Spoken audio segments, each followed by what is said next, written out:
Siguradong bakbakan talaga yung aasahan natin ngayon sa Eastern Conference. Halos lahat bumuo ng champion contender team para lang tapatan yung super team na nabuo ng Philadelphia. Kung hindi pa bumalik si Lebron sa Eastern, hindi maaalarma yung mga to. Ang Knicks, si Bronson, mas mukhang nagre-ready pa ngayon kontra sa Sixers Sa opening night pa lang, si Bronson kasi mismo nagsabi na mas kailangan nilang paghandaan ang Sixers na may Lebron at Jaylen Brown.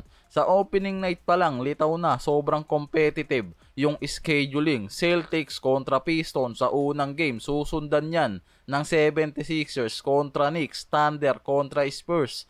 Base yan sa ESPN report pero marami pa namang ibang game, pero yan yung tatlong team na headline talaga sa opening night.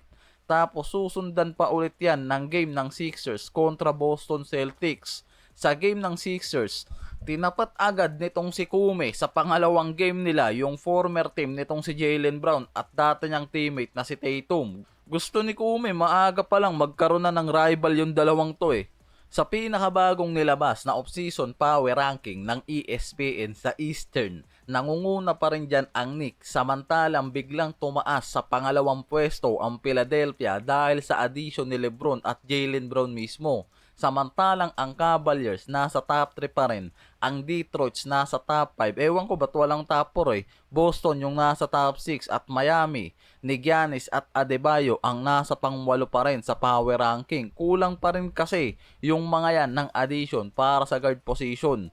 Kaya yung pinaka-importante talaga sa observation na to ng ESPN, possible ito nga talaga yung pinakamalakas na Eastern Conference season mula sa Jordan era. Based yan sa ESPN observation hindi yan galing sa akin. Kaya biglang naging pressure cooker ang Eastern ngayon. Ang malaking reason talaga dyan, halos lahat ng team na may championship ambition gumawa lalo ng malaking upgrade into champion contender. Sabay-sabay kaya talagang nagkakarambola na ngayon sa Eastern Conference. Media, analyst at fans, halos lahat mas focus talaga ngayon sa nangyayari sa Eastern. Nung nakaraang season, maraming East contender kasi nagkaroon ng problema.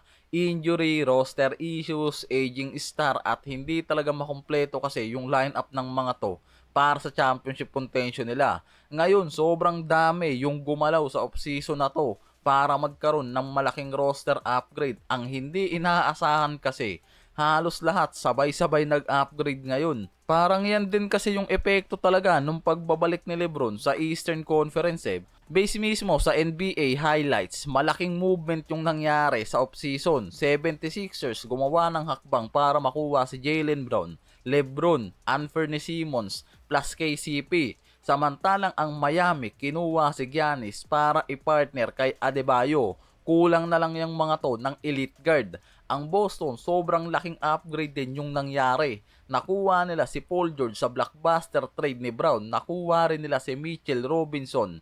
At yung Toronto naman, possible si Kawhi kung matapos na yung issue niya sa salary cap circumvention. Ang Indiana, pabalik na si Tyrese Haliburton, nagkaroon din ng upgrade. Ang Washington, nakabuo rin ng elite team. Anthony Davis, Trae Young, number 1 pick nilang si AJ Debanza. Nakuha pa nila si DeAndre Ayton. Samantalang ang Detroit galing sa 60-win season, nagdagdag ng role player na possible katulong ni Cade Cunningham at nakikitang pwedeng hindi pa tapos yung mga to sa free agency. Ang Knicks, depending Eastern Conference champion walang malaking upgrade pero malinaw na champion contender pa rin. Hindi nagpakawala yung mga yan ng core sa lineup. Ang Cavaliers, pinanatili yung core pa rin nila. May Donovan Mitchell, Evan Mobley, James Harden at Allen. Walang malaking movement pero malinaw na nasa championship window pa rin yung lineup nila. Kaya hindi na isang contender ang naghahabol sa isang team. Maraming contender team sabay-sabay nagre-ready para sa playoff war. Ang Knicks ang number 1 sa NBA.com Eastern Conference Off-Season Ranking. Yung pinaka-reason dyan, sila ang defending champion. Isa pa, hindi sapat ngayon nga raw yung isang championship title. Possible maghabol pa to ng second Maraming team yung nag-upgrade. Kaya yung expectation ngayon, kung kaya pa uli nilang makaabot para sa championship run. Sobrang dominant yung 2026 playoff performance nila Naka-outscored sila sa opponent ng 14.9 points per game sa 19 playoffs game nila.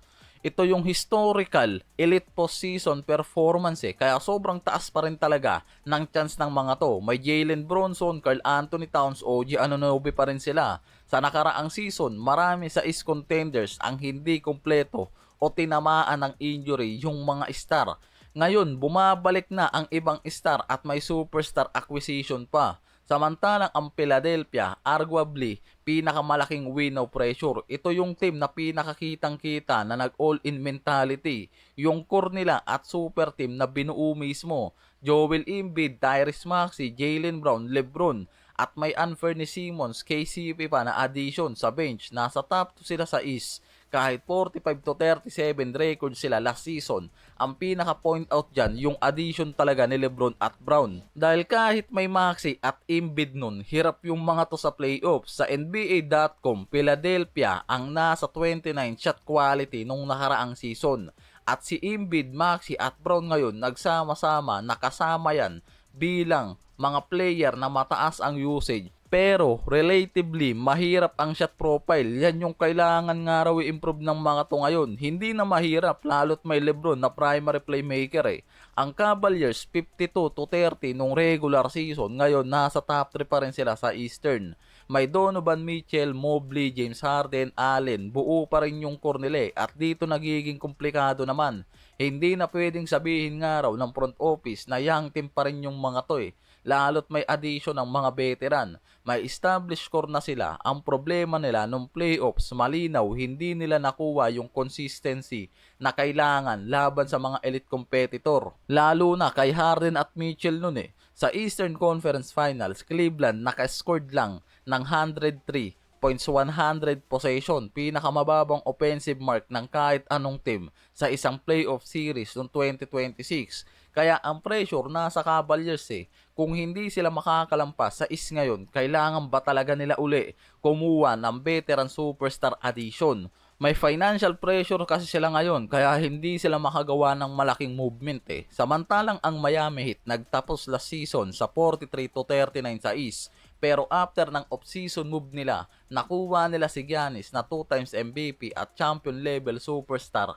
Aasahan mo nga raw talaga na tataas yung mga to sa power ranking Dahil yan sa kombinasyon ni Giannis at Bam Adebayo na sobrang dominant sa ilalim. Ang problema nila, walang elite backcourt. Yan yung nakikita ng mga analyst Yan yung isa sa mga concern. Medyo manipis ang guard depth ng Miami hanggang ngayon. Wala silang makuha sa free agency at trade. Kaya nakikitang kailangan pa rin nila na makahanap ng sapat na backcourt o elite guard para sa spacing kay Giannis at Adebayo. Kaya yung Miami, high ceiling naman nga raw talaga pero may malaking roster fit question. Hanggang ngayon, hindi nila masolusyonan yan. May malaki na rin silang problema sa salary cap at wala na silang mga draft picks at asset para gamitin sa trade para lang makakuha ng elite guard ngayon.